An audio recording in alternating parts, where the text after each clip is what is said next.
Boa tarde, graça e paz da parte do nosso querido e amado Jesus Cristo.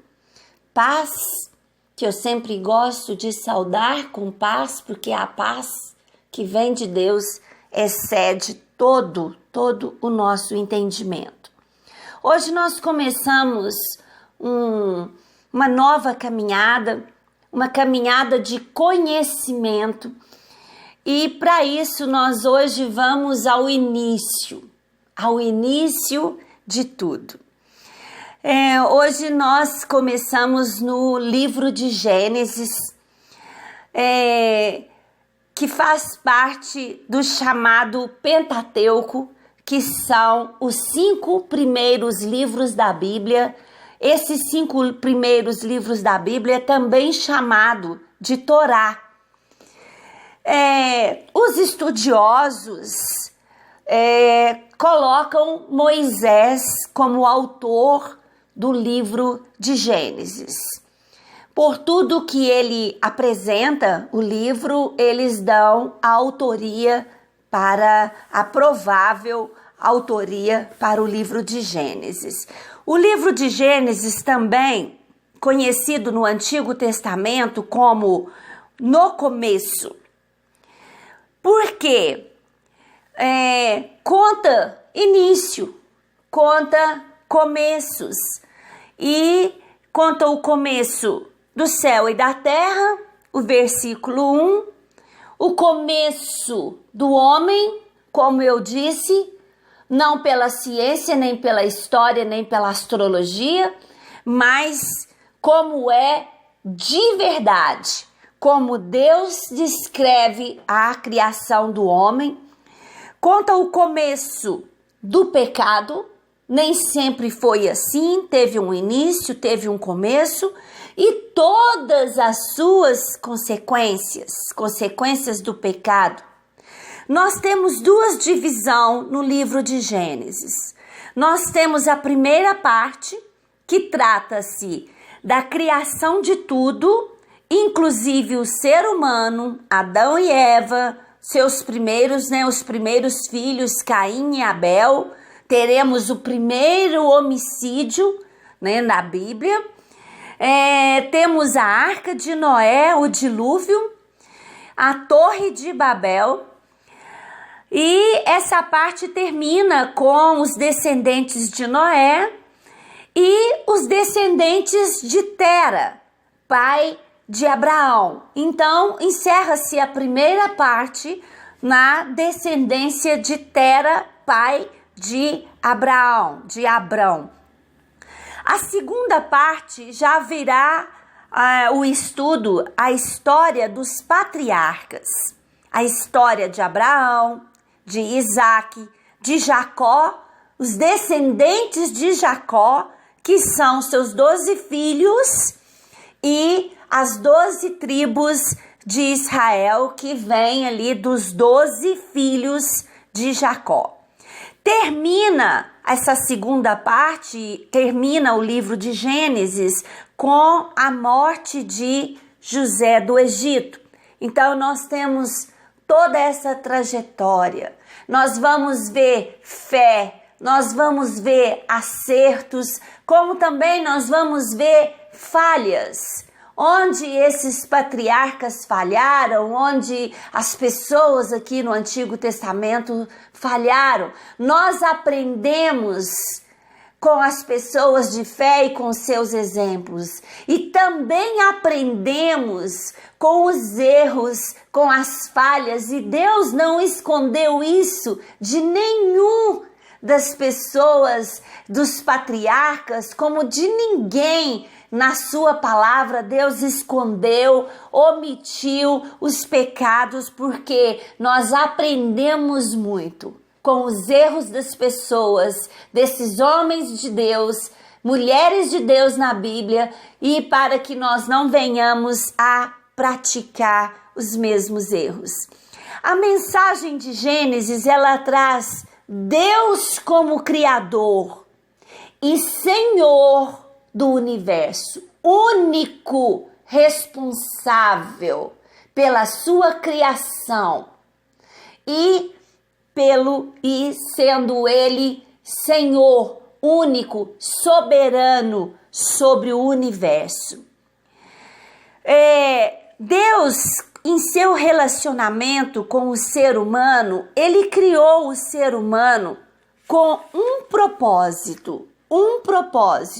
Nós vemos isso em várias citações na Bíblia, e eu trouxe somente Isaías 43, 21, que diz assim: ao povo que formei para mim mesmo, a fim de que proclamasse o meu louvor.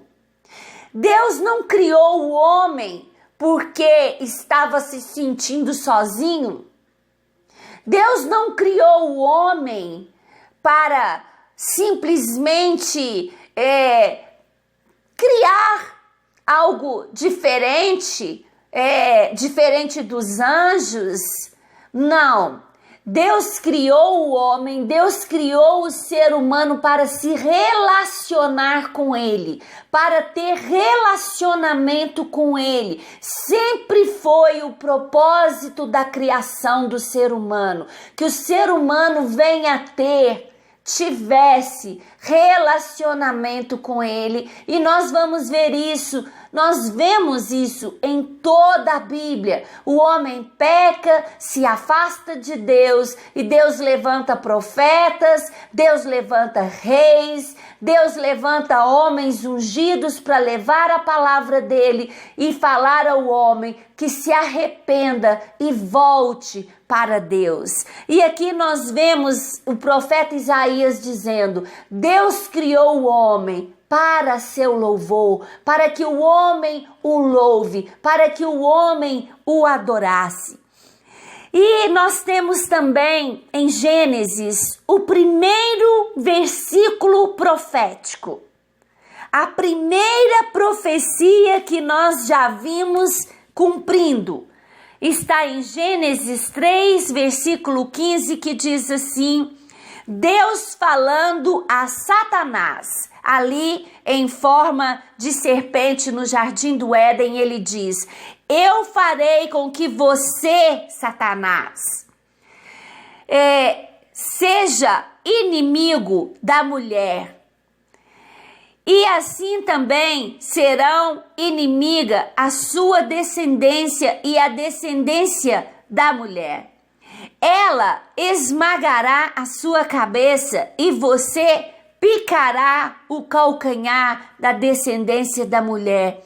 Em outras versões diz: colocarei inimizade entre ti e a mulher, entre ti e o descendente da mulher. Este lhe pisará a cabeça e você ferirá o calcanhar. Nós já vimos essa profecia se cumprir ali na cruz do Calvário. Quando Jesus é ferido na cruz do Calvário, ele morre, mas ele triunfa sobre a morte, ele triunfa sobre Satanás, ele esmaga Satanás ali na morte, na cruz do Calvário, e depois ele ressuscita e cumpre toda essa primeira profecia que nós vemos no livro de Gênesis, Gênesis 3,15.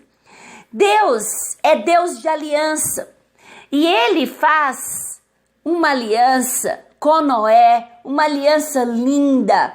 Depois que o dilúvio destrói a terra, ficando somente vivo todos que estavam dentro da arca, tanto Noé com sua esposa, seus 3 filhos, suas 3 noras, 8 pessoas, e todos os animais que foram colocados ali na arca. E nós vemos essa aliança maravilhosa, incrível. Em Gênesis 9, a partir do 11, diz assim: eu faço uma aliança com vocês. Prometo que nunca mais os seres vivos serão destruídos por um dilúvio. E nunca mais haverá outro dilúvio para destruir a terra. Como sinal desta aliança que estou fazendo com vocês e com todos os animais, vou colocar o meu arco nas nuvens. O arco-íris será o sinal da aliança que estou fazendo com o mundo. Quando eu cobrir de nuvens o céu e aparecer o arco-íris, então eu lembrarei da aliança que fiz com vocês e com todos os animais. E assim não haverá outro dilúvio para destruir todos os seres vivos.